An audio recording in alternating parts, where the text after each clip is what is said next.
Berbagai peristiwa unik, menarik hingga tragedi terjadi selama sepekan ini. Rangkaian peristiwa tersebut kami rangkum dalam segmen On This Week malam ini.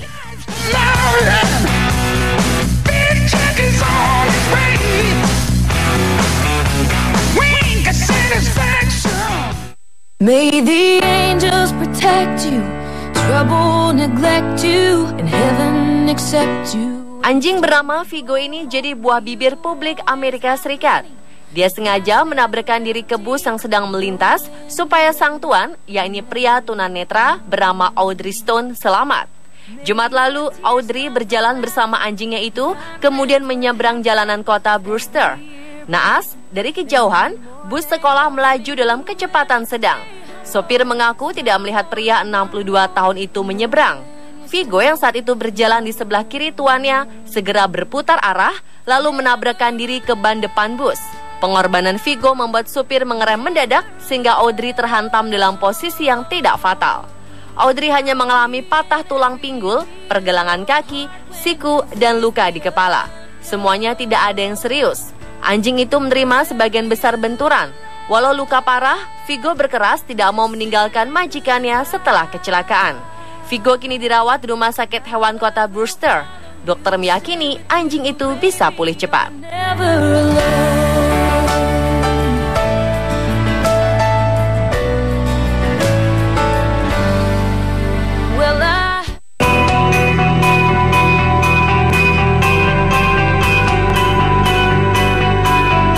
Artis sinetron Fabioly de Oliveira disiram air keras oleh pengendara roda 2 tidak dikenal di depan kantor Kelurahan Selipi, Jakarta Barat. Muka, telinga, punggung, paha, dan kaki sebelah kanan pun terbakar. Putri dari mantan asisten pelatih tim nasional sepak bola Fabio de Oliveira itu disiram air keras saat dibonceng dengan sepeda motor oleh teman sekolahnya Adit. Hampir seluruh badan dan muka bagian kanan korban terluka. Artis sinetron Bunga Malam ini pun dirawat di Rumah Sakit Pelni dengan total biaya 70 juta rupiah. Hingga saat ini, 2 orang pelaku belum bisa ditemukan pihak kepolisian. Padahal keluarga Fabioly sudah memasukkan laporan ke Polsek Palmerah.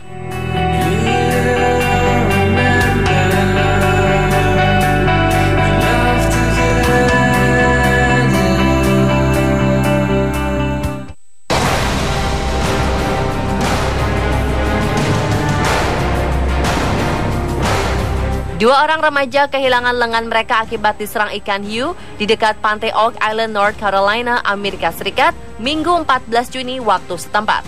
Wali kota Oak Island, Betty Wallace, mengatakan korban pertama yang berjenis kelamin wanita berusia 13 tahun diserang sekitar pukul 16:15.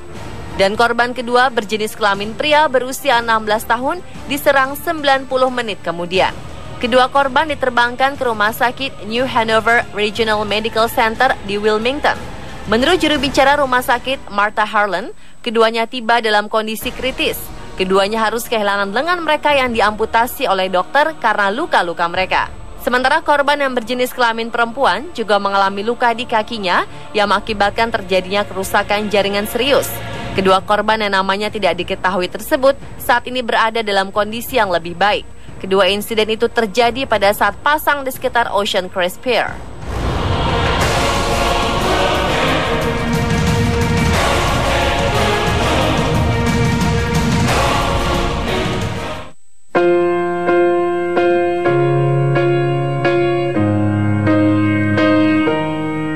Kabar bahagia datang dari bekas petinggi Facebook Eduardo Saverin.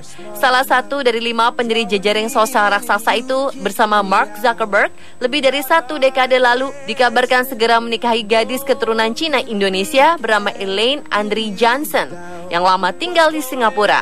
Mereka berencana menikah di Prancis pada Juli 2015. Sahabat baik Andri Johnson membocorkan informasi bila gadis cantik tersebut sudah dilamar Saverin saat keduanya berada di Bali. Lamaran berlangsung meriah dengan mengundang penyanyi kondang asal negeri Paman Sam, John Legend, bulan lalu. Namun menilik status Facebook Saverin, lamaran mereka disebut-sebut sudah berlangsung sejak 27 Maret 2014. Diketahui, Saverin yang kini warga negara Brazil memilih tinggal di Singapura sejak 2009.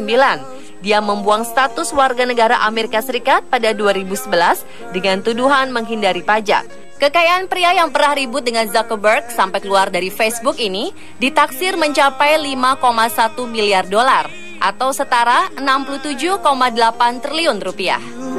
You're my end and my beginning. Even when I lose, I'm winning. 'Cause I give you.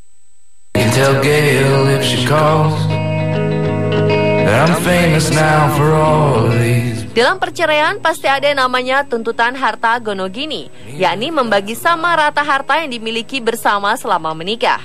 Hal ini rupanya membuat seorang pria asal Jerman melakukan tindakan ekstrim atas pembagian harta cerainya, yakni dengan membelah separuh setiap harta yang dimiliki saat bersama sang mantan istri. Pria tak disebut namanya itu beralasan membagi dua seluruh harta benda demi kesamarataan. Maksudnya agar tidak ada pihak yang merasa dirugikan. Dia pun tak menampik sakit hati terpaksa cerai dengan istri yang dinikahinya lebih dari 1 dekade itu. Dalam video yang diunggah dalam situs berbagi video YouTube, terlihat pria ini sedang membelah kursi, kasur, telepon genggam, sepeda, hingga mobil menjadi 2. Pria ini berpesan kepada mantan istrinya, "Terima kasih untuk 12 tahun yang sangat indah, Laura. Kini kamu berhak mendapatkan setengahnya dariku." Begitu isi pesannya.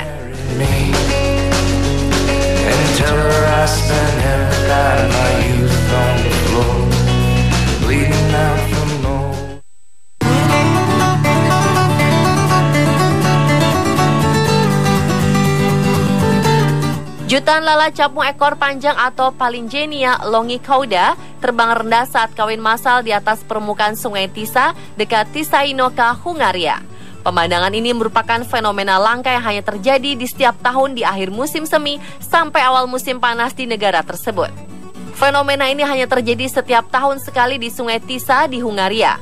Usai melakukan perkawinan, lala-lala tersebut hinggap di bebatuan dan tanaman, kemudian mati dalam waktu beberapa jam. Fenomena unik ini hanya berlangsung 4 hari di atas sungai Tisa, di mana sebelumnya lala capung itu telah menghabiskan hidupnya dan berkembang sebagai larva selama 3 tahun di dalam sungai.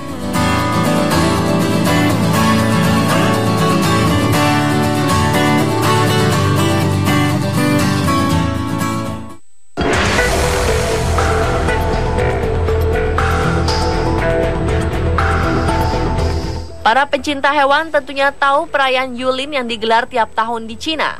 Perayaan tradisional ini sudah sejak lama mengundang protes dari para pecinta hewan. Menurut leluhur Cina, tradisi makan daging anjing dan kucing ini dinilai bagus untuk kesehatan dan membawa keberuntungan.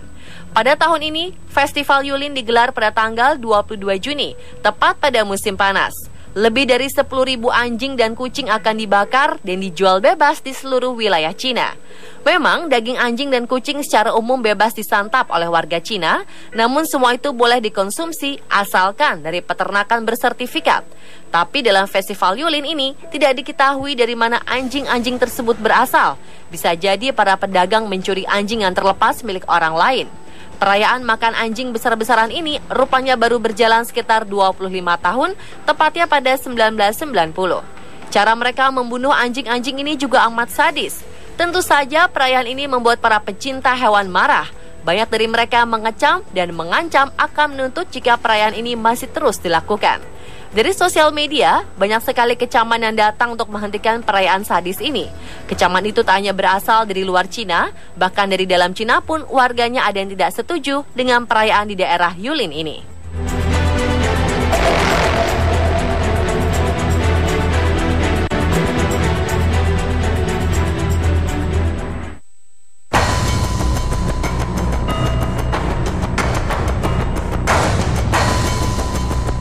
Seorang bayi berhasil selamat setelah sang ibu melahirkan di atas motor yang dikemudikan suaminya. Ketika itu sang ayah buru-buru mengantarkan istrinya yang hendak melahirkan ke rumah sakit. Sang ayah yang bernama Lee mengendarai motornya dengan cepat demi mengejar waktu agar istrinya dapat melahirkan di rumah sakit. Namun ketika tiba di rumah sakit, istri Lee telah melahirkan. Menurut dokter yang menangani, kemungkinan sang ibu terlalu lemas untuk mengatakan pada Lee jika anak mereka telah lahir. Lee sendiri mengatakan, sebenarnya istrinya sempat mengatakan bayinya akan segera lahir, namun tidak dihiraukan Lee. Usai istrinya tiba di rumah sakit, Lee dan sang dokter kemudian menyusuri jalan yang dilewati Lee sebelumnya. Sekitar 3 km dari rumah sakit, bayi Lee ditemukan, terjatuh dari motor. Bayi laki-laki itu ditemukan dalam keadaan selamat di pinggir jalan. Tidak ada luka yang berarti pada bayi baru lahir tersebut. Kisah kelahiran anak Li ini telah tersebar di media sosial di Cina dan mengundang kekaguman akan ketangguhan anak laki-laki tersebut. Pemirsa, itulah On This Week versi On The Spot.